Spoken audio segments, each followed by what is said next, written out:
All right, guys. So let me turn off the music here. All right. So if you guys are on the stream, I'm going to try the stream again today. Let me know if the sound is a little bit better. Mention in the comments if you can hear me. If you can hear me, give me a thumbs up or let me know. That'd be great. I think now that we're not doing the sound as much today, we're not covering as much ad stuff today. Yesterday we covered a lot of ads. I was playing stuff through the speaker. I think that might have threw off the stream a little bit, but we're gonna hope that the Wi-Fi is doing okay and that you guys can hear me and it's not sounding like I'm a robot. If I sound like a robot, please forgive me. We'll try this again. I'll record a whole new training for everyone in the group so that you guys can, learn as well back at home. But today, I was speaking to some of the students who are here in person at dinner last night, and I was asking, what do you feel like you've gotten out of the event so far? There was a lot of good feedback. And then what would you like for us to talk about that maybe I haven't covered? And one person said, I really want you to talk about the mindset required for, getting to 100 grand a month. So this bonus session right now is called Some Mindset Required, but Doing is Better Than Thinking. So, scaling an ad agency to 100 grand a month, it's not just simply a matter of having better ads, a bigger pipeline, or, thinking your way to success, although those things can help. Having an efficient sales process, all those things are necessary, but they're outcomes of something deeper. Your mindset, the way you think, act, respond under pressure determines how far you can go. One of my favorite books on this subject is a book by a guy named Steve Siebold. Highly recommend you guys get it. It's called 177 Mental Toughness Secrets of the World Class. And he breaks down the mental frameworks that separate champions from average performers. While many mindset trainings emphasize, becoming the type of person who can achieve success, this training in this book emphasizes doing, actually taking consistent world-class actions rooted in mental toughness. So at 100 grand a month, the market doesn't care about your intentions. It doesn't care about your vision board. It doesn't care about your affirmations. It cares about results. That's really what we need to deliver for our clients, are results. And results are created by actions aligned with world-class thinking.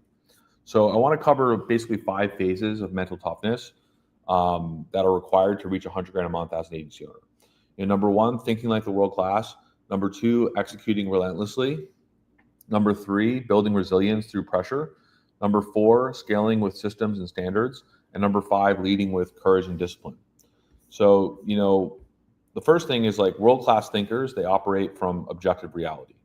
Amateurs operate in wishful thinking. Professionals operate in truth. If your agency is making 20 grand a month, you want to hit 100 grand, you need to face the brutal facts. Your sales pipeline, your client churn, your ad performance, your fulfillment, something's broken somewhere that's not getting you to that point. So you really want to perform a weekly reality audit. What are your KPIs? What's happening? How many leads generated? How many calls booked? What's your show up rate, close rate, client retention?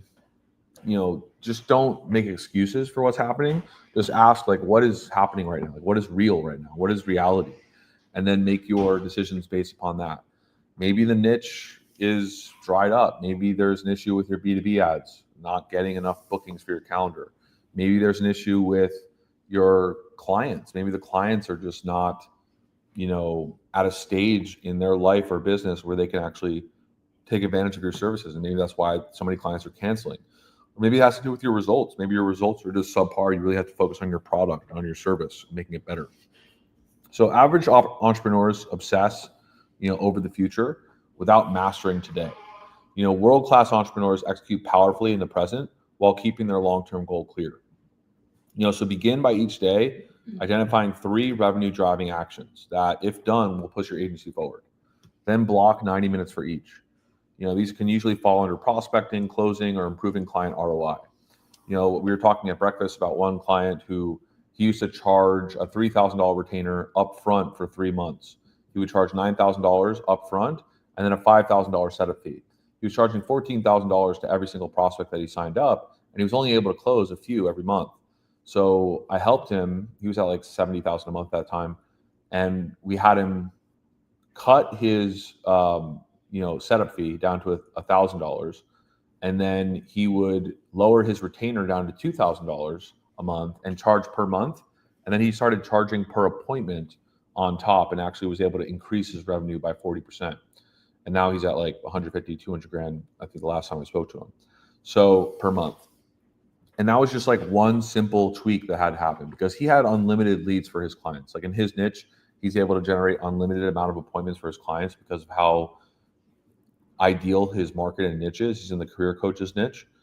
And so it was just a matter of just tweaking a couple things like that high level decision grew his business substantially because he was just like kind of doing the same thing over and over and over again. Sometimes you have to think objectively about the reality, like what is actually happening with my clients? Am I not doing things in a way that can actually help me scale? Like some of you guys, even in this room, like you started doing something that we teach in our sales training, which is incentive-based pricing, where you basically pitch higher. Say your package is $4,000, right, a month. You pitch $6,000 a month as like the normal minimum, and then you're like, hey, I'm going to do you a favor. What we could do is like I'll do a custom proposal for you and like lower it down to $4,000 a month if you could start today. And like people will sign up like immediately because like you're lowering the price. Like they thought it was worth more. They know it's worth more because you built value in the product, but then you drop the price or you do some type of incentive. Hey, I'll waive this, I'll waive that, I'll give you this for free. And then they end up signing up on the first call. Why is that? It's because you changed your process to focus on actual results, on actual things that are actually pushing the needle forward.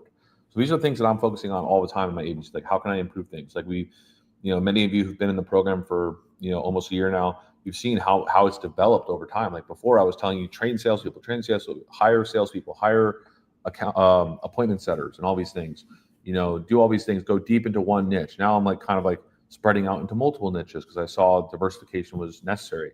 I started using AI to instead of outsourcing all the ads like I told you to do before, now we're doing the ads in-house with our salespeople instead. So like you have to be able to pivot and see like what's working, what's not working. If the media buyers you're using are not working, they're not getting results, then stop doing that. Like start taking it in-house or do it with AI or find a new media buyer. You have to basically identify these things that are causing your company to fail and then make some adjustments. So that's secret number 3 is champions make decisions quickly, but they adjust slowly. Agencies stagnate because their owners hesitate. The world-class mindset is decide, act, evaluate, adjust. So, implement a 24-hour decision rule. If a decision impacts revenue, leads, or client retention, make it within 24 hours. Train your brain to be decisive. Don't wait until you missed your opportunity to scale in your niche. And then phase 2 is just executing relentlessly. Like, I'm just of the opinion, yes, the Bible says, like, as a man thinks in his heart, so is he. It says that in the Proverbs. Thinking can somewhat determine your reality. There's a really good book that I like by a monk named Elder Thaddeus, and his book is called Our Thoughts Determine Our Lives, which is true in like a spiritual sense. Like the thoughts that we let ruminate in our mind actually, become our reality. Like we're thinking about, sinful things or selfish things, it's going to, we're going to become a selfish person. But if we're thinking about God, we're thinking about what's just and praiseworthy and good and all those things, we're going to become a happy, joyful, good person. So that's true to a certain extent, but in business, thinking can only take you so far. Like you have to actually execute, and you have to execute relentlessly. So the world class compete against themselves. At $100,000 a month, you're not competing with other agencies. You're competing with your yesterday's self. And you want to track your performance daily. Did you do more today than yesterday? Did you make more sales this week than last week? Tracking your KPIs and all those things. Did you improve your sales calls? If you're not making sales, like you had a bunch of calls but you're not making sales, like what do you need to do? How do you build a better system? Make competition personal. Compete only with yourself. Don't compete with others. Because that's another big thing. Like you see other people who, I started my agency 8 years ago, like more than, some of you guys have been in the agency game that long, but some of you haven't. Some of you just started, or some of you just started in it, and like you think like, oh man, I got to be at $200,000 a month like yesterday, but you don't. Like you want to have realistic goals too. You don't want to beat yourself up too much, but you want to execute relentlessly. And then champions are action oriented. Basically thinking and like trying to set your mindset up like to try to like the law of attraction, just like, oh, money's just going to come to me. Like let's just be honest, that's just a hoax, right? You're not just going to be able to think your way to being a millionaire or being a successful business owner. It's just thinking without execution is basically just daydreaming. Really, it's really what it is. Most agencies never scale because the owner spends more time consuming content than taking action. So implement the 80-20 execution rule. Spend 80% of your workday executing, sales calls, running ads, hiring, client management. Spend only 20% learning or strategizing. You can only, like if you learn from so many different sources and you try so many different things, it's not going to really push the needle for you. You have to focus on the most important things that are going to push your business forward and just execute those. And sometimes those take time and take dedication to execute, to become a better salesperson, to be able to train other people to be better salespeople, to grow your business. I was talking to one of the agency owners here last night at dinner, and he was like, it clicked in his mind in a second, because he was like, I'm at 40 grand a month. And I was like, yeah, so now you just have to hire 3 other people. They all get to 20 grand a month. You're at 40 grand a month with your book of business. If they all get to 20 grand a month in their book of business, you're at 100 grand a month. And it's like, yeah, I guess when you put it that way, it's pretty simple. It's not that hard. Sometimes you just need more manpower. You just need more, you got to set aside the time to hire people and, train them up to get to that point. And then the world class does what others refuse to do. In the early stages of my business, I just refused to go out, party. I was focused on my mission, which was to retire my wife, get the business stable, be able to donate to the causes that I cared about. That was my mission. And I was not going to let anything get in the way of that. I was going to spend my time putting in the work now to be able to relax later. So you got to do that uncomfortable work that most owners avoid, just firing bad clients, pushing past plateaus, create a weekly discomfort list. Write down 3 things you've been avoiding that would directly increase revenue or efficiency, and do them first. Some of you guys are chronic procrastinators. You've just been waiting too long to do some of these things. You just have to push them away. Hey, this is not comfortable. Hiring people's kind of weird. I failed at it before, or I don't really know what to do. Fail forward. If you hire a few people and they flunk, whatever, just move on to the next group. We've had to do that so many times in our business, just kind of moving on and, going to the next phase and not worrying about perfection. Done is better than perfect. So that's another thing. Secret number 7, champions value execution over perfection. Amateurs delay launching because they want things perfect. World-class operators launch fast, they iterate, they optimize. So this is something that I implement in my business. When I'm trying something new, a new offer or a new phase of something, implementing this whole AI system, the AI ads, the high level setup, the everything. I did everything when it was 70% ready. It wasn't 100% ready when I launched things. I launch every campaign, funnel, offer, salesperson. I just throw them to the wolves. It's put them in when they're 70% ready. I don't wait until they're perfect. I just do it. Just relentless execution. And then phase 3 is building resilience through pressure. The world class, they use pressure as fuel, whereas the lower and middle class, they buckle under pressure. So pressure reveals character. This is taught in the Bible. It's when we go through trials, it's actually something that God ordained for us, is that we go through difficulties so that our faith can be refined, so that our faith can become the example that St. Peter uses in his epistle is that it's gold going through fire. When gold goes through fire, it purifies all of the impure elements out of it so that the gold becomes pure when it goes through fire. Well, that's not really a comfortable process, for the gold to be set on fire, but that's what purifies it. So sometimes those pressures and those difficulties, those challenges, those tough months that you go through in your business are fuel for you to be able to know that you're becoming a better business owner, not only personally, but also your business is growing. And you're going to face client demands, ad account shutdowns like we did. 3 years into our agency, our whole business got shut down by Facebook. We had to pivot. That's when we pivoted to Google and YouTube ads primarily. We started outsourcing our ads. We had to pivot when things went wrong.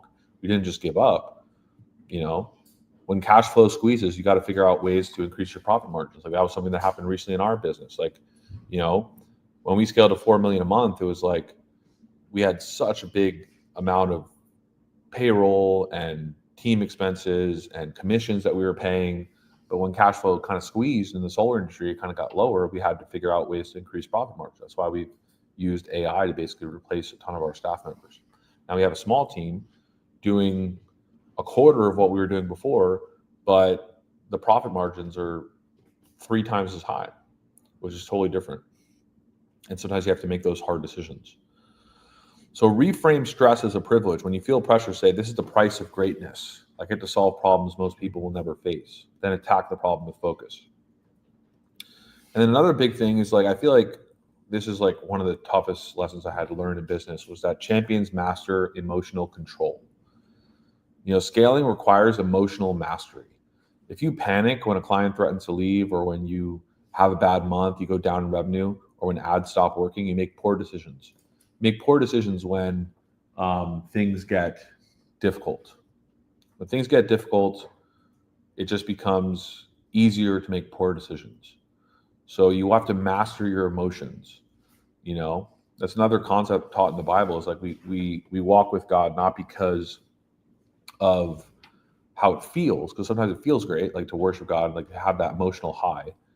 But we do things and we obey God because it's the right thing to do, because He's the one who created us. He's the one who gave us breath. And we have to master our emotions, because sometimes we have to go through difficulties and make hard decisions, even when it doesn't feel good, even when it doesn't feel right, even when it doesn't feel, all happy-go-lucky. And then, another thing is that the world class accepts responsibility. Like, no excuses, no blaming. If the client cancels, it's your responsibility. If the ads flop, it's your responsibility. If sales slump, it's your responsibility. This isn't about guilt. It's about control. It's about the fact that, hey, if these things are happening, that means I can fix them. I can actually make them work. I can control my outcomes if I trust God and get through these things and fix them. And you can do this by, like, taking a journal each day. Just like, where did I take full responsibility today? Where did I deflect? This is something that I try to do as much as possible every day. It's just like, hey, where did I fall short today? And how can I do better tomorrow? And then champions condition themselves for resilience. Mental toughness is kind of like trained like a muscle. You want to, like, deliberately build resilience.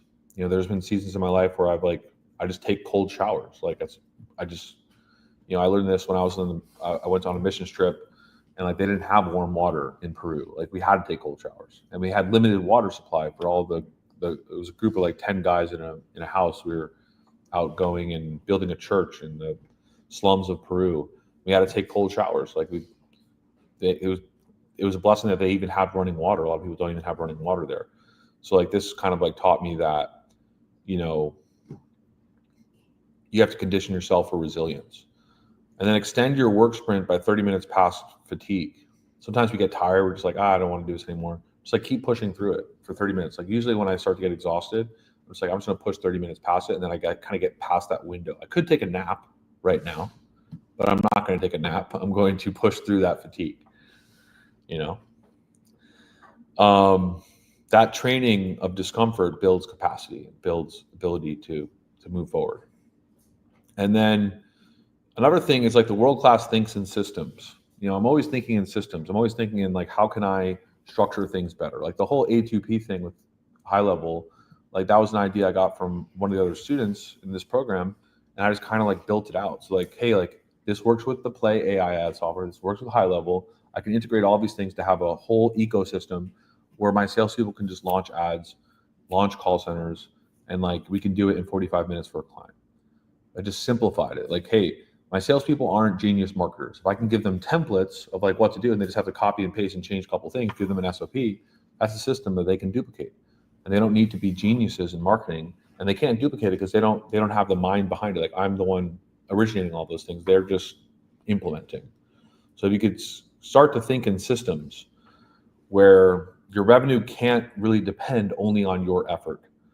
Like, I built this business as a solopreneur. This program is kind of like helping people become solopreneurs, and that's great. But, like, at some point, you have to, like, start hiring other people. Like, you can only do so much yourself. And I think that's more of a word for, like, the people in this room than it is for, like, people just starting out. People just starting out, you can do this business by yourself and get to 30 grand, 40 grand, 50 grand a month pretty easy by yourself if you have the tools and systems. But getting past that, like, you reach a plateau, like, you just need more team members to help you.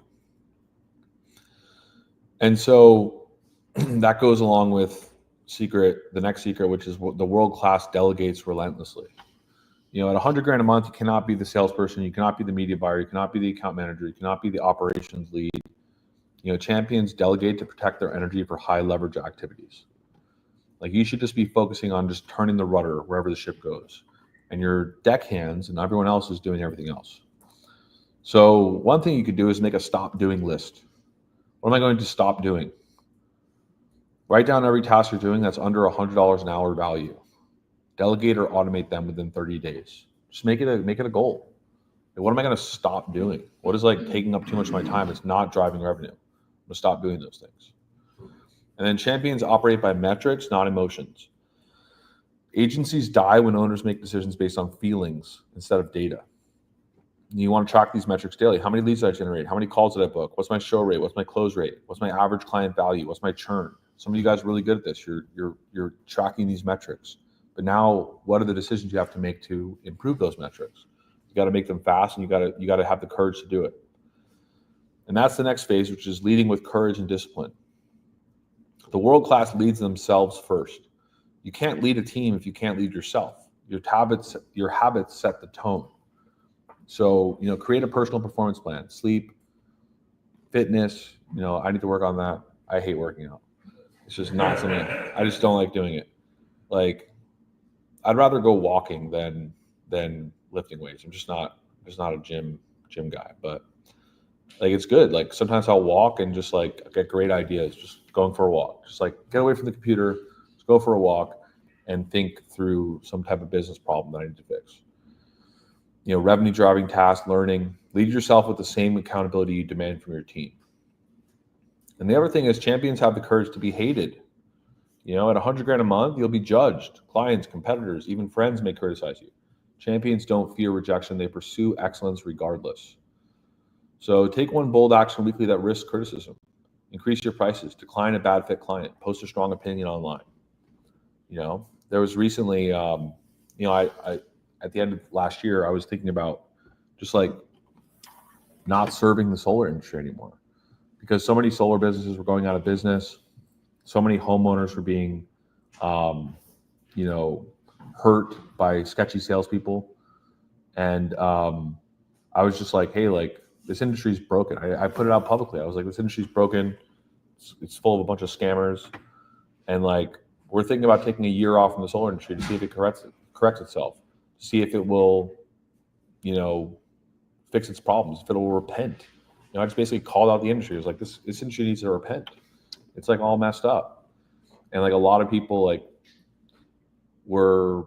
got a lot of haters from that. You were talking smack about our industry. What the heck? And I got a bunch of people that were yeah, you're right. And then we got a bunch of clients from that. Sometimes it's okay to take a bold opinion and, stand up for what's right.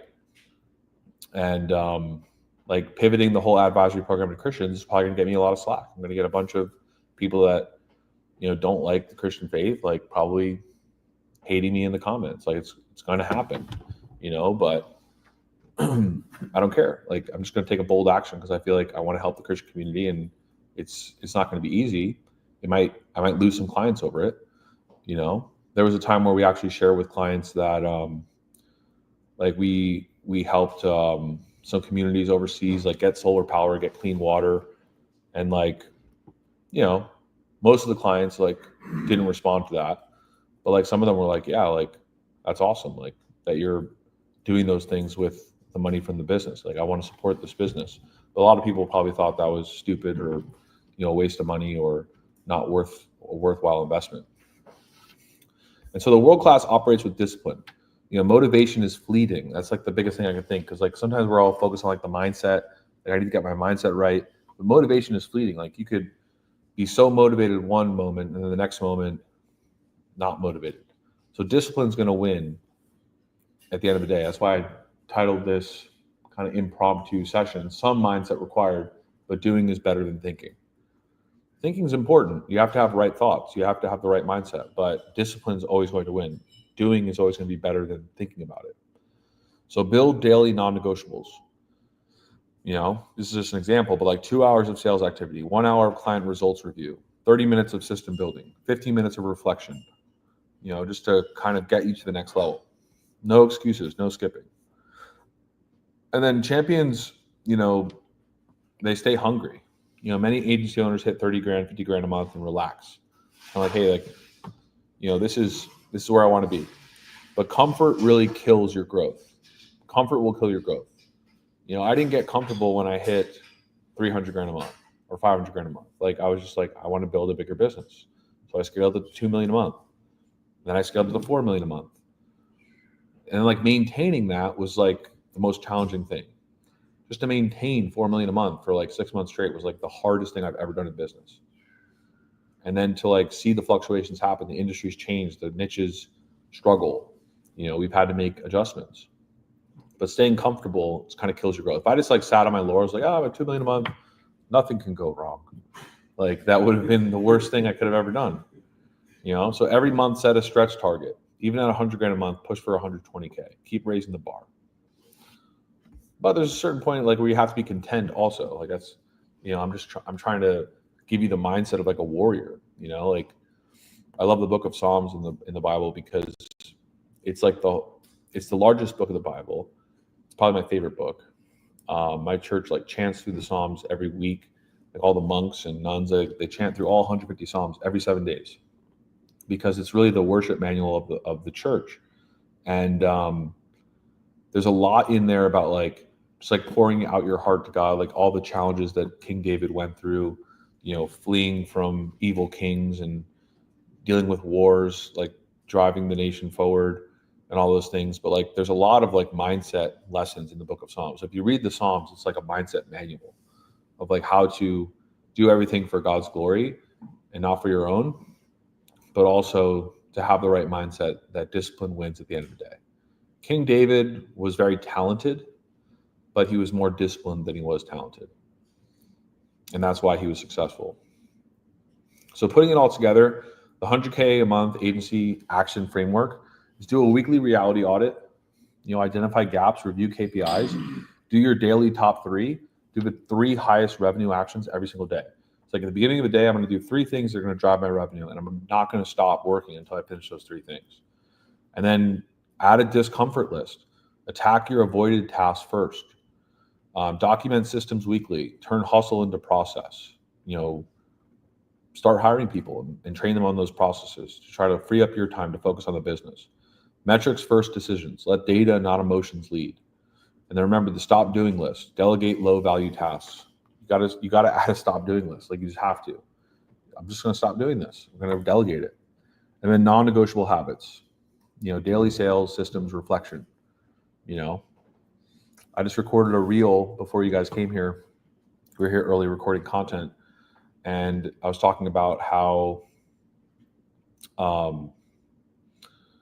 like in the Bible, it says that like Jesus said, like, I am the true vine, you are the branches.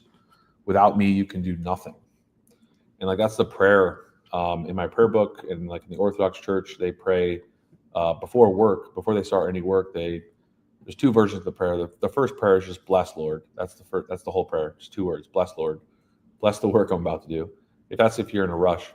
But if you have the time, the other prayer is, just as you said with your most pure lips, Lord Jesus, without me, you can do nothing. Please bless the work I'm about to do for your glory. And it's like, you can't do anything without that type of reflection. If you don't have purpose, if you don't have something driving you, maybe it's not God for you. Maybe you're earlier in your journey with seeking after God, or maybe you're not a Christian, or maybe you think God maybe exists or a higher power exists, but like, you don't know how to tap into that life source, right? You could just start with reflection. You could start with prayer. You could start with, hey, God, if you're real, show me the way, and teach me how to rely on you. Because, the biggest lie in the human psyche is that we can do everything ourselves, that we're self-sufficient. We are not sufficient in of our own strength. We can do nothing without so many things. Like, think about your own business. Like, think about how you've been able to have the success that you've had so far. Was it all just built on your back? Was it all your own effort? No. If you admit it, there was a lot of things that happened in your life, a lot of scenarios, a lot of providential things, kind of the universe coming together, right, to help you get to this point in your life. And those things didn't happen randomly. It didn't happen by random chance. It was like there were other things that helped you. like I always reflect on this because I don't think I ever could have scaled to 4 million a month if like I wasn't in the right niche at the right time with the right connections. And just to give you an example of this, like when we first started our agency, the reason why I scaled to like 40 grand a month in the first month was because Elon Musk bought a company called Solar City from one of his family members. One of his family members or friends or cousins or something like owns Solar City. And he just bought it just as like a like favor. And like he shows up to Solar City and like there's like 2,000 door knockers like in the audience, like their whole door knocking staff. And he's like, you're all fired. He fired every single one of them. He's like, we're not doing door knocking anymore. This is like Stone Age. We're just going to go digital. And he fired all of them. And that was the catalyst where all those 2,000 door knockers then started their own solar companies. They all got laid off and they all started, like all these 20, 25-year-old, 30-year-old kids, like they all started their own businesses and they needed leads. And I just happened to start my business that same month and like put out an ad and I got, 40 clients in like a matter of like 2 months and like scaled immediately. It was just like immediate. It was just like all these things happened at the same time that just kind of, I can't take credit for that. I can't say that like I moved mountains that way. It wasn't my faith. Like I had some faith that like, hey, like I think God is calling me to this. I think I'm gonna do well at it. But I didn't know like he was gonna like part the seas and like do something like that. Sometimes you just have to just trust that, you're in the right place at the right time. And sometimes it's challenging. Sometimes it's not that you don't have that kind of blessing just like guiding you. Like sometimes it takes a lot of hard work. Sometimes to get to 30 grand, 40 grand a month is like the hardest thing you'll ever do in your life, and to get to 100 grand a month might be the hardest thing you ever do in your life, but it's worth the challenge and worth the doing. So, Steve Siebold, back to him in his book, World Class, Mental Toughness. He says that world-class performers are not born. They're made through mental toughness. So it's less about becoming someone different, and more about doing the things world-class operators do daily. Transformation comes not from affirmations or like, the law of attraction, just like thinking your way to success, but from consistent execution, making hard calls, embracing pressure, building systems, and leading with discipline. So when you do like the world class, you eventually become world class. And when you become world class, 100,000 a month is just the beginning. So that being said, any questions on that before we take a short break? I think we have to order lunch, so I'm going to try to find the guy to order lunch. Yeah. I have a couple quick questions. Sure. I want to ask a couple different questions about your very beginning. Not your right now, because you have a big team, obviously you're able to help get. I want to go at the very beginning, in regards to productivity. And I would say it's not going to make me realize that my biggest obstacle is to get my team members, obviously. My bottom is like 60K. I feel like it's impossible. My brain is fried, so that's clear to me. I gotta get my team members to 100. So I guess right now at the early stages, especially like I just have to judge myself for this, and I'm not sure if this is right or wrong, but like waking up early, I feel like that's a big obstacle. I usually wake up around like 8, 9. I was like, I'm gonna put 5 a.m. today. I'm gonna put that. I can't. I try. Yeah. It's like I look at this productivity guru and it's like 5 a.m. Like you like have your time like very really like vital or like working yourself because like I was gonna wake up at 8, 9. It's just like sales call. That's what I do. So like in the very beginning, did you wake up very early or how was your day? And especially before you started delegating, how was your day? Yeah. So in the beginning stages, I wasn't a morning person either. So I found that like my like key time frame of the day where I got the most done was from like 10 a.m. to like 4 p.m. Like that's when I got the most done. And then I would do like more menial tasks after 4 p.m. And menial. So like more like kind of like not heavily like I would take all my sales calls between 10 and 4 p.m. Okay. Like I wouldn't do like high level tasks between 10 and 4 p.m. I did like the most important revenue generating tasks between 10 and 4 p.m. because that was just like my flow zone, Like, yeah, I was like, when I was like you, like I would wake up at like, cause I used to have to wake up early when I was a financial advisor and like be in the office, like when the markets opened, like ready to go, like ready to take calls and stuff. And like, I hated that. Cause I was never like, I was always like kind of like hazy in my mind, like not really being able to get stuff done. So like, I didn't care if I started work at 10 a.m. Like I created my own schedule. Like I own my own business, but I would work like evening hours too. Like I would work into the evening, like building campaigns and like stuff like that. Cause like I would have my second wind, like after, dinner or whatever. And I would just work through the night and stuff. Cause my wife was really supportive at the time we were building the business. So, um, as far as that's concerned, like there's a really good app. I think it's called like Rise Science or something. Like it'll actually like monitor your sleep and tell you like the best time for you to go to sleep for your personal, like body chemistry, because everyone kind of has a different timetable. Like some people, like I remember, like there were times like I would try to force myself to go to sleep so I could wake up early, and like I'd just be sitting in bed like anxious thoughts from like 10 p.m. to 1 a.m. Like I wouldn't be able to sleep. I'd just be thinking about the business or thinking about other stuff or thinking about stress-induced things, and then I just realized like I just need to go to bed at like 1 a.m. Like I'm just going to stay up and I'm going to read like spiritual books that I like or pray or just kind of like if my mind's still going, like why am I going to try to force myself to go to sleep just so I could wake up early to like fit this like CEO mold that everyone says like you have to wake up at 4 a.m. and go to the gym. Like that's just not me. Like it's just not me. Like you got to know yourself. So if like you just stay up till 1 a.m. and like you get stuff done, like maybe your flow state is like 8 p.m. to midnight. Like there's people like that. Like when I went to college, I went to like this really prestigious music conservatory on scholarship, and there was this one guy who, like, I'd be like working late studying, and he like it would be like midnight, and I'd be like leaving the practice rooms, like studying music, and like he'd just be getting there at midnight because he was from England and he like lived on like a 8-hour, 4-hour cycle.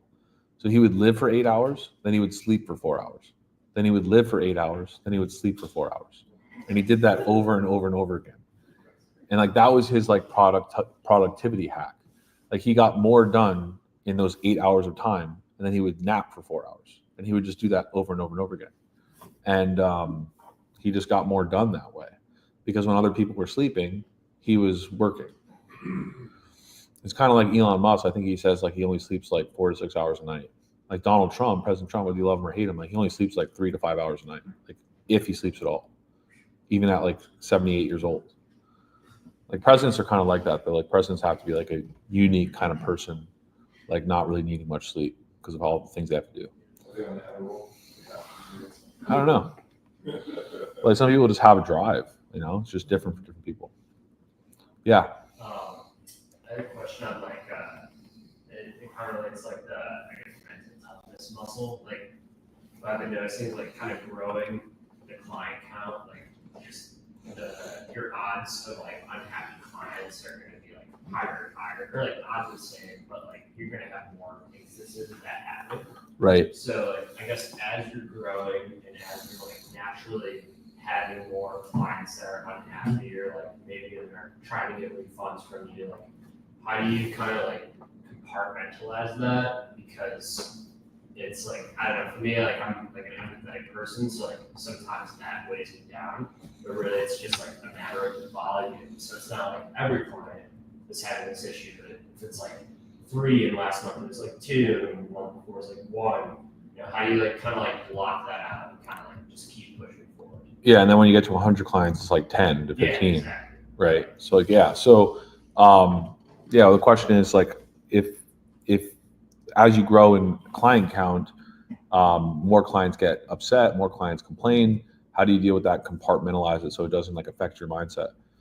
So the way I look at it is that, and this is the reality of the situation. Like you just got to look at the reality, right? The reality is that the business that you own is its own entity. It's not you. You are not your business. Your business is its own person, according to the IRS. It has its own social security number. Like it's its own individual. So what the business cares about is generating revenue, being profitable, and the contracts that it agrees to with its clients. So if you have a contract with the client, the contract's not between you and the client. Because as an empathetic person, you'd be like, if someone asks for their money back, yeah, like I'm going to give you your money back. Like, what does Jesus say, like in the Sermon on the Mount? He says, like, if anyone asks you for money, just give it to them. Don't even like question it. Like, just give them their money. Like, when a homeless person comes and asks for money, I give it to them every time. That's what Jesus said. Give it to money anyone who asks you. But that's like me as a person. But my business, when someone asks my business for money, business doesn't have to give them their money back because the contract they sign with the business is that they don't get their money back. It's a non-refundable policy. So, that's how I compartmentalize it. It's like, yeah, like it's a different entity altogether. It's a different person. The business isn't really a person, but it kind of is. It's its own thing. It's its own organism. And so when someone comes into business with my business, they're in business with a business, not with me personally. That's kind of how I compartmentalize it. And like there's like in our contract, it says like there's so much out of our control. But you got to remember, like in the ad agency space, like there's so much outside of your control. You could do all the work. You could do everything. That was out. You could do everything right. You could do everything with a lot of time, dedicated to it. You could do everything your part is best to your ability, but the client still fails because of something in their business that's wrong. Maybe their price, maybe they don't have really good pricing. I think of this all the time, like solar companies, roofing companies. Some of them have financing, some of them don't. Obviously, the clients who have financing are going to be like way better in the marketplace. They're going to make more sales. People who don't have financing, I usually tell my salespeople, like, why did you sign this person up if they don't have financing? They're probably going to fail because they just can't sell to everyone. Like they can only sell to a small amount of people that have the cash to pay $30,000 for a solar system or $50,000 for a solar system. That's like a small group of people. Like that makes the chances of the results working like even harder. And like my salespeople even tell them like, hey, like it's going to be hard because like you only do cash. Like I'm just letting you know, like not every lead's going to have the cash. Yeah, I know that. Like still, I want to do this. It's like their decision, to go into the marketplace with limited tools. Like that, it's on them that they're going to fail. Even if we disclose to them up front, even in our contract, like, hey, we have no guarantee of results. We can't control your sales process. We can't control your psychology. We don't give legal advice, tax advice, financial advice. We can't guarantee how much money you're going to make, all those things. It's like, when clients, and like sometimes it's just like out of our control. Like we just get bad clicks. Like how can we be held responsible if the clicks are bad from Google? You can't go to Google and ask for your money back. You can't go to Facebook and ask for your money back. You could dispute the charges, but you're probably going to lose it because you accepted their terms and conditions, right? So it's kind of the same thing. Like the clients accept the terms and conditions. They accept to work with your business. And you kind of have to separate that in your mind. It's like, that's not going to like phase me. And it's like this gray area, unfortunately, because like personally, like we want to help people. Like we see people suffering, like, hey, like I spent $3,000 on this. I didn't get my money's worth. But like, you don't know all the details. Like if we know that like our team made a mistake, of course we're going to refund them. Like if the business failed to do something that I agreed to in the contract, we're going to give them their money back, even though the contract says like we're not going to live by the law. It's not like a legalistic thing. There are situations where we refund clients. There are situations where we credit them or give them something for free or try to compensate them in some way, right? But in most cases, we're not going to do that if we did everything right and like agreed and like fulfilled the terms of our contract. So I guess the easiest way to put this is just like you have to like shelf that like in one part of your mind. It's like, this isn't me. Like that's on the business. Like that's not me. Like I want to help you, but like the business has to survive too. Like otherwise you just go out of business every time someone asks you to like give them their money back. Yeah. Go ahead. You said that there's daily things that are higher than the tax that you do. You said, well, you got to trigger maybe 3 or 4, right? Are there certain mental things or that you do consistently every day to help with your mindset? So like maybe walking, whatever, there's certain those habits that you do, they're non-negotiable.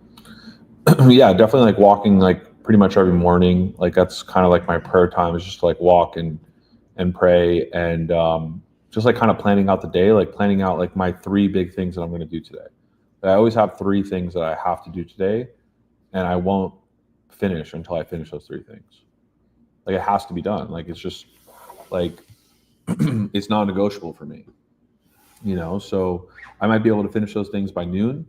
I might have to, you know, tell my wife, hey, like after dinner, I'm always at home for dinner with my family. That's another non-negotiable. Like I'm always at home with my family for dinner. But like, hey, like I've got to put in like an hour after dinner to like finish this thing. I didn't get to finish. And she's like, yeah, I get it. So, you know, it's just like having those non-negotiable things, like those three things that you're going to focus on that day, you know, or that week. You know, I'll have like three main things I have to finish by the end of the week. Some of those projects I can't necessarily finish in a day. So like it's like a weekly goal, right? And then I have monthly goals, quarterly goals, like all those kinds of things. A really good planner that I use, it's called the Full Focus Planner. It's by a group called Michael Hyatt and Company. Michael Hyatt's like he's a Christian business owner, but he like wrote a couple of books called Free to Focus, and a couple other books. But he has this Full Focus Planner, which is really good. He's a deacon in his free time, and then he in the Orthodox Church, and then he built this big coaching company, and he's really helped me in delegating different time slots and hitting different goals and stuff like that. So I really appreciate him and his work. So if you want to look him up, it's called Michael Hyatt. He used to be the CEO of Thomas Nelson Publishers. So Thomas Nelson Publishers is the biggest Bible distributor in the world. He used to be the CEO of them. His name's Michael Hyatt. He has some really good stuff on productivity and focus planning. Yeah, another question? Yeah, I had a question. When you had to restructure your business and you relocated to Las Vegas and then move your business, what was like that time commitment? Like understanding the mindset and the focus, then translating that into activity. What did that look like for you on a weekly basis? Is that like a 15-hour week commitment, 40-hour week commitment? What does that look like? This is like 6 years ago. So I'm trying to think. It was definitely like a 40 to 60 hour a week commitment for me, for sure. But like it was different because we already had an established business. We were already at 300 grand a month. We lost like pretty much all of our clients because Facebook shut us down. So there was like a few main things that I had to do. Before we got shut down, like we had all an internal team. So like we had an office in New Jersey, like people would come in, they were our account managers and they would run the campaign. So they were like our media buyers and like customer service people. And then like we had a sales team that was remote already at that time. And we had 3 salespeople on staff. And so they would sell and then the account managers would do the ads. And so I decided like, hey, like, you know, we have some colleagues, some like friends in business, networking partners that we had in Vegas. So we decided to move. And like I had really like 3 main things that I had to focus on. Number 1 was outsourcing all of our ads because we had to lay off our local team in New Jersey to like outsource all the ads. So we started outsourcing the ads to these colleagues in Vegas and then ultimately another group in England. We ended up outsourcing all the ads and we pivoted from Facebook to Google ads because of our challenges with Facebook platform back in 2019. So that was the main thing that I had to do. I had to get that off my plate because it was so time consuming having to babysit media buyers, like having to train them on how to run the ads and like make sure they're doing the right things and make sure they're saying the right things to the clients. So I wanted to kind of like have a remote business at that point and just have more remote people. So I outsourced all the ads overseas. And then the second thing was that I wanted to double my sales team. So I hired 3 more salespeople. So we had 6 salespeople, and then I changed the compensation structure to this new model where I paid them a residual income off of every account. And by doing that, it made it a very much more lucrative commission structure. And then we were able to scale, you know, from basically nothing. We had a few clients left over, like we were at like 70 grand a month, and we went up to 2 million a month in 1 year. And that was primarily due to doubling the sales staff. And then the third thing was like, I was just going to focus on training the sales team to be like the best they could be. Because now my time, I didn't have to focus on training the media buyers and like running the ads, because that was like a big bottleneck for me. It was taking up all my time. So that's why we moved across the country, outsourced the most, like it's like that, making that stop doing list, right? The stop doing list was like, I need to stop like managing internal media buyers and outsource the media buying, and then double the sales staff and focus on building the sales team and training them properly. So those were the three things that I focused on like that whole season of my life. And like, it was a lot, like training the salespeople. And like, I wasn't taking any sales calls at that time, but I was just like reviewing sales calls with the sales team all the time. Like, hey, like, don't say this instead. You don't want to build those expectations with the client because he's going to be angry with you in a month if you tell him that. Like, set proper expectations, be ethical, be honest with clients, and like, just training that sales team, which was like what grew our sales. And I was just really blessed to have a sales team that really wanted to make a lot of money. Like the kids, like right out of college, like they wanted to be successful, and just kind of grew it for us. And also like kind of like Providence kind of helped too, because the solar industry was booming at that time. It was like a booming niche, and I was just in the right place at the right time. But as far as like time commitment, yeah, like probably 40 to 60 hours. Like I wasn't working like 80-hour weeks, but some weeks would be more than others. And it was just focusing on like, what am I going to stop doing that's taking up too much of my time and restricting us from growing. And like investing in the sales team was like the big thing that grew us to a much larger state. Like I took 800 sales calls before I ever hired a salesperson, which I never would have done. Like I never recommend that. Like I had 800 calls booked on my calendar before I ever hired my first salesperson. I think I waited way too long to hire my first salesperson. I did all the sales calls myself from 2017 to early 2019. And then I hired my first 3 salespeople in 2019.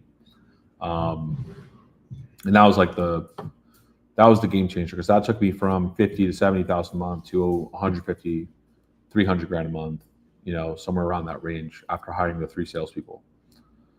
So, I mean, if I could get to 70, 80 grand a month by myself doing everything, then I can easily have 3 salespeople who all add 100 grand a month in revenue, because that's all they focus on is sales and account management.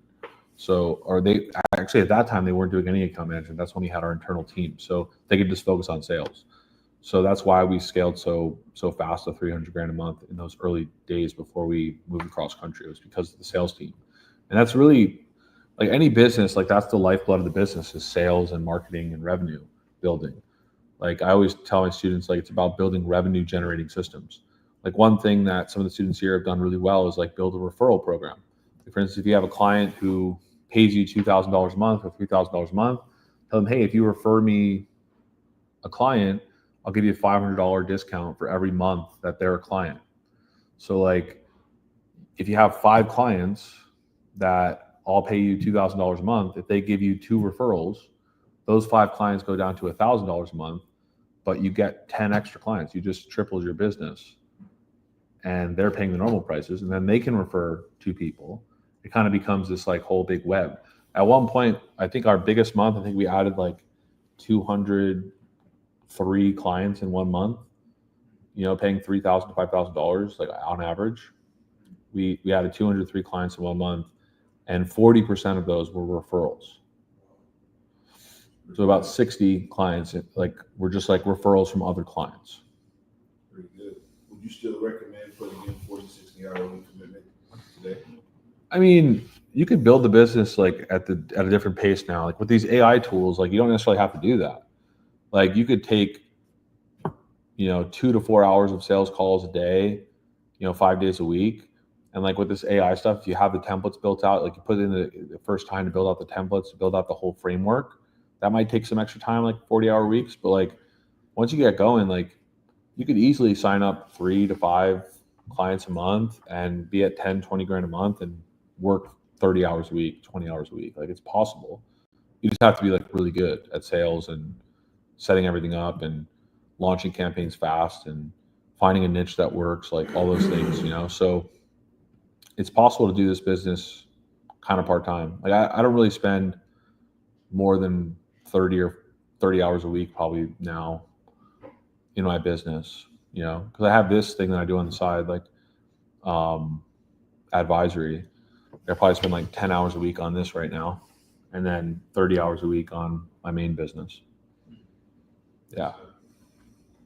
Thank you. Yeah. Go ahead. What's been like your, I guess a tough month, like what's been your, like, I'm curious, like your worst trend, have you ever had like that? I think we've done 30% trend. Is what- obviously, Yeah, so, like, what's been your worst? Like, The worst, like we've had like 50% of our clients cancel over a month before. Yeah, like it's happened before. Like when there was a major downturn in solar, like that happened, like mid last year, because we were doing like a pay per appointment offer where we were buying age data and then funneling it to our call center and just setting straight appointments, because a lot of solar professionals were like, I don't want to do the ad agency thing. I don't want to pay you a retainer. I don't want to pay ad spend. So we were just doing like kind of straight appointments. And that was the worst decision I ever made in my business, going to like a pay per appointment model, because it was just like people wanted credits, they wanted money back. Some people loved it, like they loved the quality, they loved everything, and like they paid a lot of money. Like that's the only thing that got us through it, is because like some of the clients who loved that model spent like 30, 40, 50 grand a month, which was great. Like we had a good pool of clients that were spending a lot of money on that model. But the majority of clients who had lower budgets were just like a nightmare to deal with. So it ended up being like we were churning a lot. And it actually impacted the morale of our sales team a lot, because they weren't getting residuals as often. Because if the churn goes down, like their residual income gets stifled as well. So that was part of the reason why we ended up laying off a lot of salespeople, because they kind of just, they got in their heads, they weren't making as much money as they were before in like the heyday. And like sometimes salespeople get spoiled. Like they're making like 30, 40 grand a month, and they're just like, oh, now I'm making 20 grand a month. That's like not good enough. You know? scary though. Yeah. It happened though, How but do you overcome the part-time? Like, well, I mean, this whole like kind of training of this week is kind of like what I've been working on for the last like, year, is like how to get out of that, like how to diversify our client base more, into other niches. So like we're not just restricted to one niche that if it falls apart, like your whole business falls apart. Yeah. Like the great thing about niching down is that you could be a specialist in one industry, and like you can focus all your energy in one industry, and it simplifies like the scaling process. It simplifies the campaign building process. If like all your campaigns are cookie cutter, it's really easy to like launch a lot of campaigns in one niche. But the problem is that that niche suffers, then your business suffers. Like you're really restricted to, like, think about it, like you think about like investment strategy and stuff, like Warren Buffett or like Carl Icahn or something. Like they diversify for that reason. So like they're in multiple industries, right? So they're not all restricted to just one particular industry. But like when you're in an agency business, that's the strategy to get to like 100 grand a month or $1 million a month, is like be in one industry, because like you can really scale it. But what comes with that is a lot of risk, because you're only in one industry. Like you're restricted, you're not diversified, So it could be a blessing or it could be a curse, which I think we've all realized in all the niches that we serve. Like there's some things that are great about our niche, and there's some things that are not great. What do you think is like the right time to diversify? Like, is it like if you built it up to like the 100K mark? Is it like time to like implement the second niche and all that first niche is so growing? What do you think is like the right time to like add that diversification? I think it's once you like hit a plateau. What's your plateau?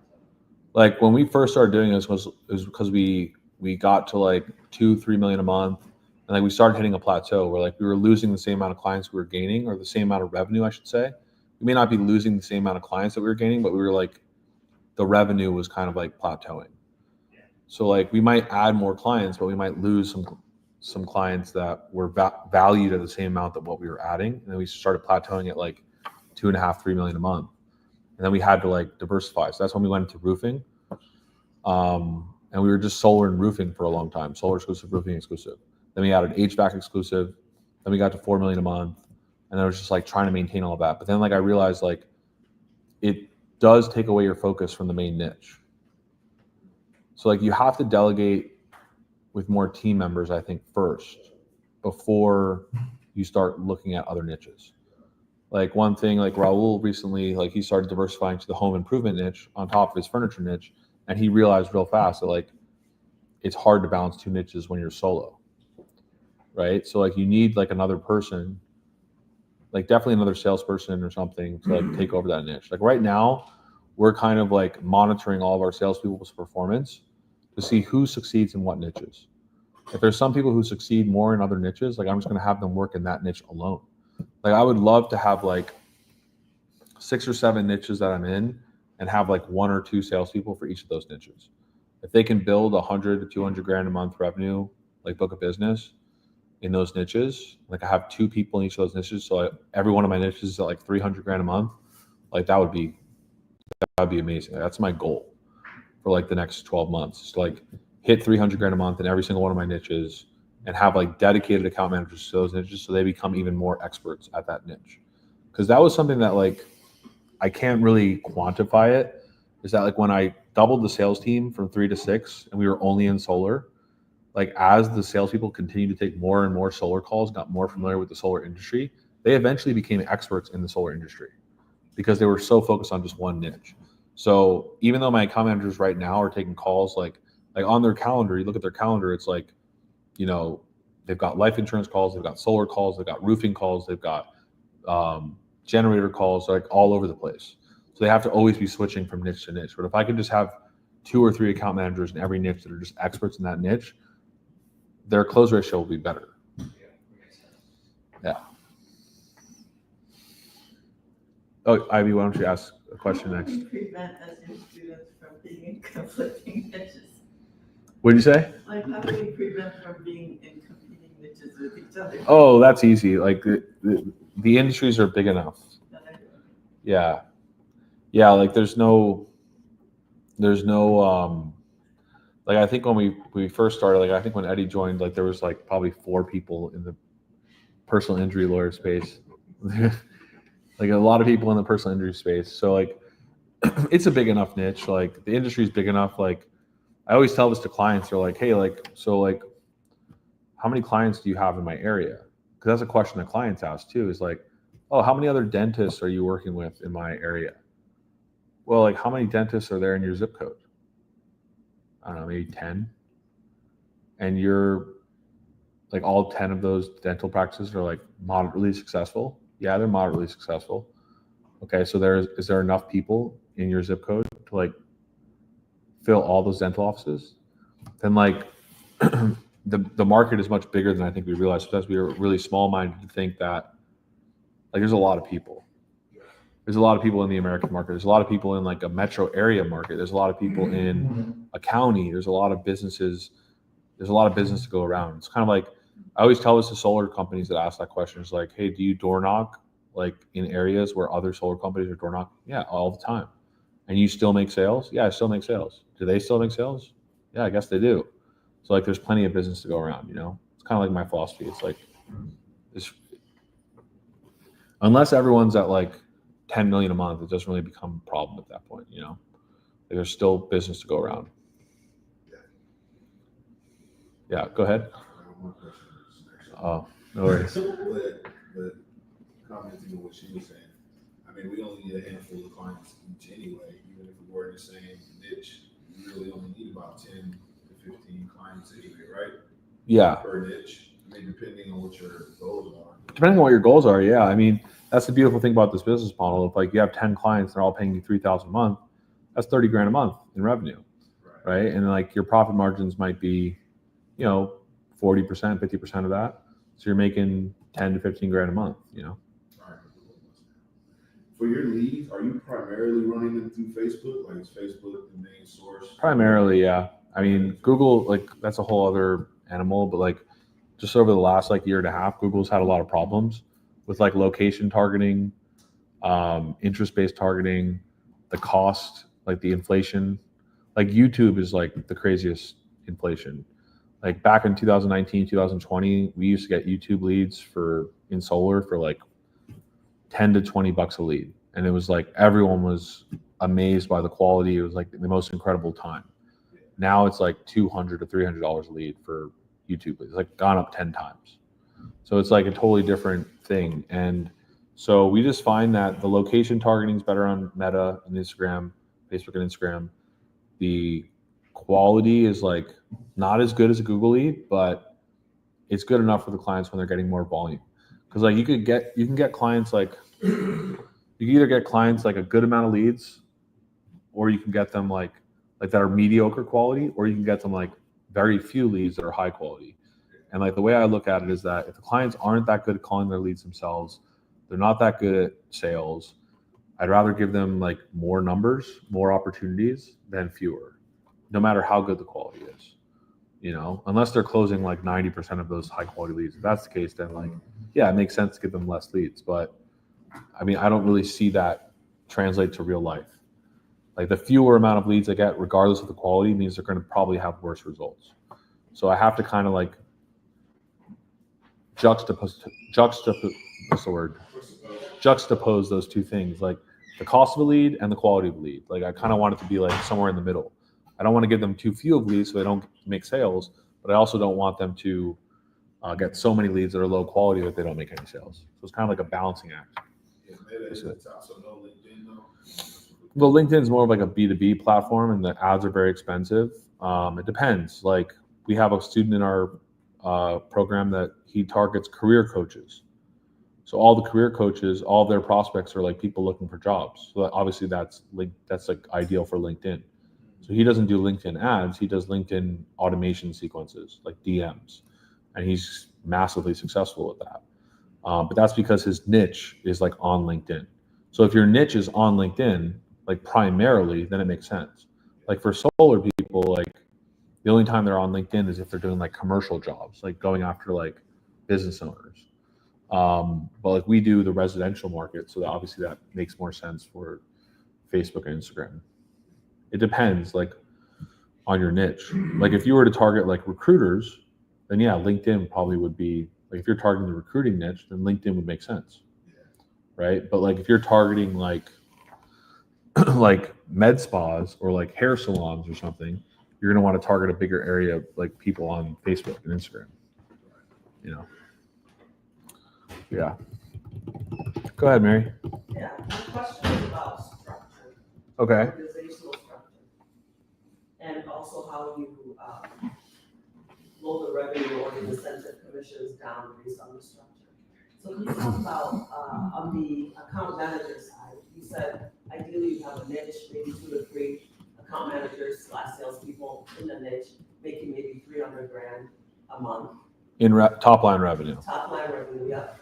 So then typically what percentage of that would go to the ads? If you had a round number, you would go with, and then you pay them a percentage of We the commission? we pay them a percentage of the money that doesn't go to ads. Right, okay. So like it varies per niche.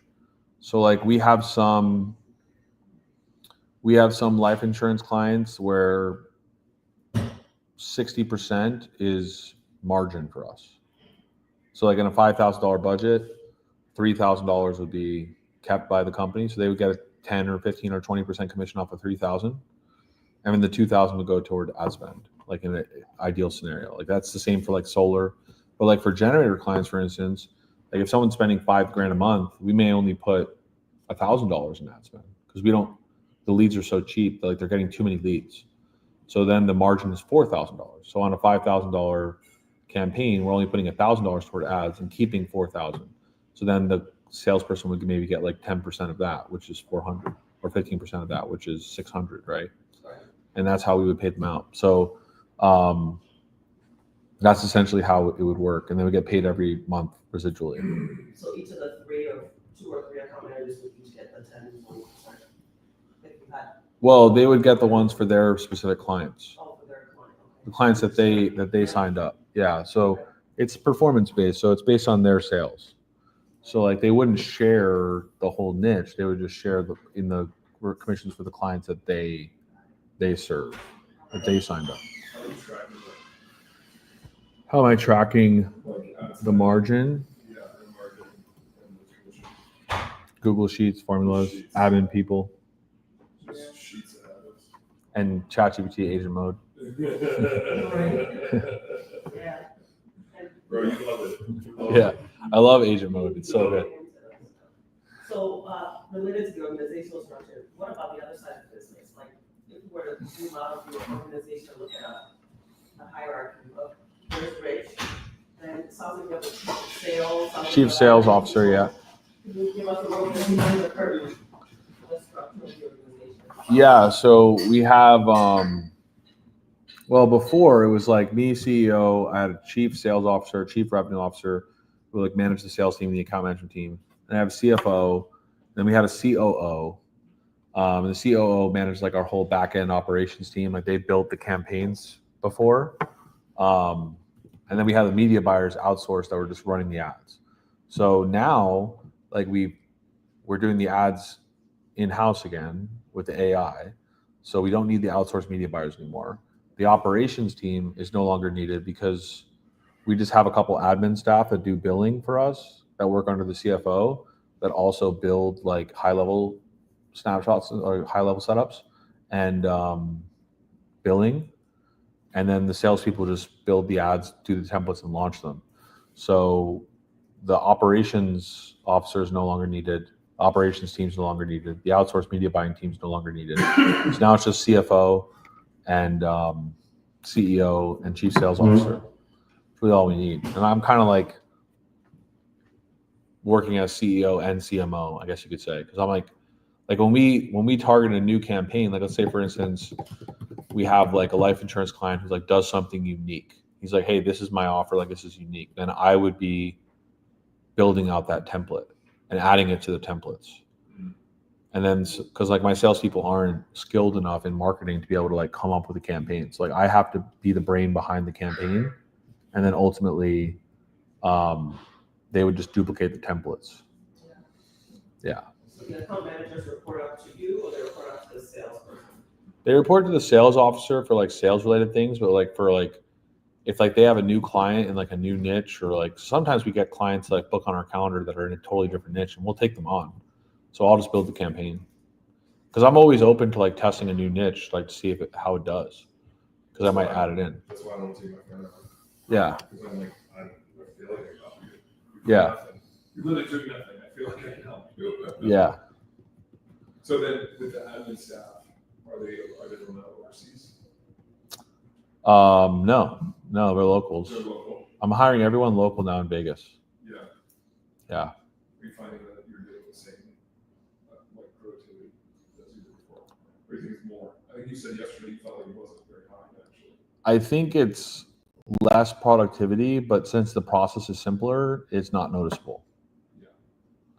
Whereas before I had to have like super smart people because we had like so many different layers. Right. We had Zapier, we had Lead Pages, we had ClickFunnels, we had, high level sub accounts with A2P and all that stuff. We had, like my Zapier bill was like 20, 25 grand a month. Yeah.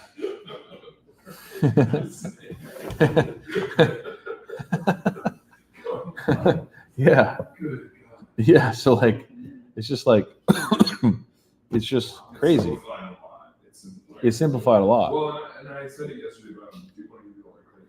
I feel like you got customer face and you got up and fixed it, which is impressive. Yeah.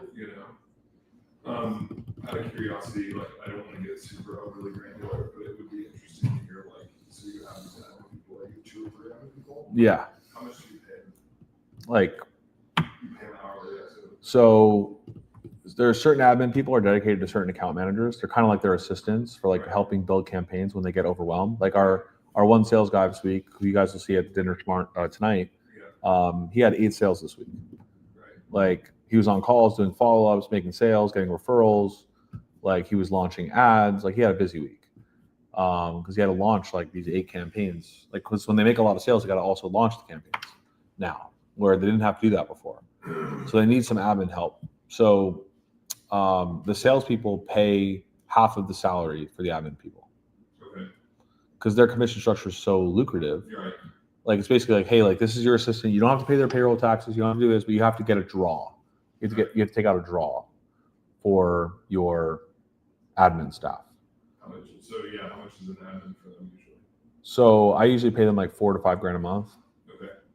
and then they pay $2 grand a month So like for their admin. to $30 an hour, basically. Or you pay them flat. So they're W-2'd. They're salaried. They're salaried. They're salaried. They're Yeah. salaried. Okay. Yeah. Because that's how much. I mean, how much a human being costs these days. Yeah. Makeup and work is like $4 or $5 grand. Yeah. But the salesperson covers half of it, Right. which is great. Which is awesome. You're basically paying what you thought were paying someone in the Philippines. Yeah. Like $2 grand a month, right? Yeah. And now they're covering over half, and it's someone who understands what's going on locally. Yeah. Which is, I've always felt that way, where it's just like a local team always out for a team, like a remote overseas team. Yeah, I should do a training just on that. Like hire a US admin for the price of Filipino. How do you do it? Well, you just overpay your salespeople and make them pay for half. Yeah. You know, I lawyers do that. The lawyers don't do that. Yeah. I don't know if you would know that. They run profit centers models in their law firms, and the lawyer has to pay for the paralegal. Right.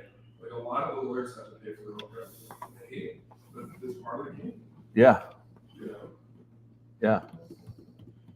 Yeah, speaking of lawyers, Okay. all right. So, they were very hard to find with meta ads. Well, not to find the lawyers, but to find people who have been accused of a crime or people who have been injured in an accident or whatever it might be. Have you found, I know you're not in the law firm niche, but any creative ways to try to identify somebody who has that legal problem? Mm-hmm. Because it's hard to know behaviorally on Facebook that somebody's facing a crime or just was injured. I've always felt like that sounds pretty easy. I hate to tell you that. I've always felt like they were pretty easy. The volume's hard for lawyers. So you got to figure out a way to get the volume, like help them get the volume. Well, I think now, like, rather than doing like interest-based targeting, because that'll throw off your campaign on Meta, is just keep the targeting broad, and then you're an SEO master. Like, use keywords in your ads. Like use them in the copy so that your SEO keywords are in the ad copy, and like the people who are searching, like they're going to see it. They're going to see it, you know. That's just where. I'm not gonna sit here and say that. Yeah, let's take a break. I got to make sure that we order lunch. I think we've got. Hopefully, you guys like salmon. I just kind of like. I don't know what happened, but like I ordered like 7 salmons. So. Yeah. So 7's. I don't. Yeah. So like hopefully you guys like 7. So we have 7 salmons and 3 club sandwiches with fries. So. I'll take 7. Yeah. I'll take a salmon, but. Unless someone else wants a salmon, but like 1, 2, 3, 4, 5, 6, 7, 8, 9. We have 10 people exactly. That's perfect. That's interesting. The admin. I didn't realize that aspect at all. That like it's almost like, would you like frame it as like an option for this like? When I hired my first account manager, I'm assuming I'm not going to hire an admin right away. No. But like, if it gets to a point where they're overwhelmed, like $2K a month probably isn't much to. They have to be earning like at least 12 or 15 grand a month to like make that work. Yeah. So like, Especially if you find like It's a problem. yeah. So like if you're paying them 20%, let's say, of your retainers, like what would they need to do? Like they would need to be doing like 50 grand a month in retainers to like be making 10 grand a month. But like you would pay them 20% only if they're building the campaigns, they're doing everything that you're doing, plus sales. Like all you're doing is filling their calendar and they're doing everything you're doing. You pay them 20%, they make 10 grand a month when they add 50 grand in retainers, and then you can negotiate with them. Maybe like when they get to, you know, a certain point, like they're paying the full 2 grand, but like the guys that I have paying 2 grand are like making like 15, 20, 25 grand a month. So like, it's like not, the 2 grand is like, it's saving them time. But like, if they're at 10 grand a month and you're taking 20% of their income to pay their admin, like they may not see that as valuable, but you could sell it to them as like, hey, like now you're gonna be able to make more sales, but you have to fill their calendar even more then, you know? So that's how it works. So yeah, let me pause this. I don't know if, we can hear it loud and clear. Great. So now the sound is working. That's awesome. So King, I don't know if you're still there. You said you can hear loud and clear. What does it take to be successful in this business, especially when starting out? Yeah, so I'll do another training because yesterday, unfortunately, we had some technical difficulties with the stream, but essentially, um, I'm going to do another training, kind of like the overview of the whole business model. But essentially, what is required is, really just going through my SOP and through my step-by-step plan. So, if you watch the rest, we're gonna pause this and break for a little bit and then kind of come back. But the overview of the business model is that we run ads for businesses in a specific industry or niche. So if you have knowledge of a specific industry, that could be an advantage because then you can start helping business owners grow with marketing online. But essentially, there's like a process to go through, which is first finding your niche, which niche you want to target, and then ultimately learning some of these tools, which I lay out for you in my training, which you can get for like $27. It's like super cheap. You can get access to it, like the first few modules for that, and then essentially from there, it breaks down like how to set up our software, which is high level. A lot of people call it GHL, Go High Level. And how to set up your business with that. It's like an all-in-one marketing software solution. So as long as you become familiar with that and use ChatGPT to become an expert in it, it doesn't take really that much work to set it up. You get actually access to all my templates, and then the AI system that we use will actually build the ads for you, both to get you clients and both to get your clients' clients through marketing. And so then from there, we build AI systems to call clients' leads, have a call center, have a receptionist. You could charge separately for that, or you could just charge for that uniquely. And essentially, that is an overview of the business model. So I would say, like, in order to be successful in this business, you have to have drive. You have to have the willingness to like do this as a side hustle to start out to get a few clients. Like the first goal is just to get your first paying client. If you can get your first paying client, like in the first 30 days, like you'll probably have success with this business. And I teach you in my training all about the sales process, which we're going to cover in a later session today. So if you're hanging out, you want to check out the virtual stream, we're going to be talking all about the sales process, how you can become an expert in sales just by following my framework and signing up clients who pay you $3,000 to $5,000 a month consistently. So that being said, we're going to take a break and we will get started again in about 10 minutes. Thanks, guys. It's just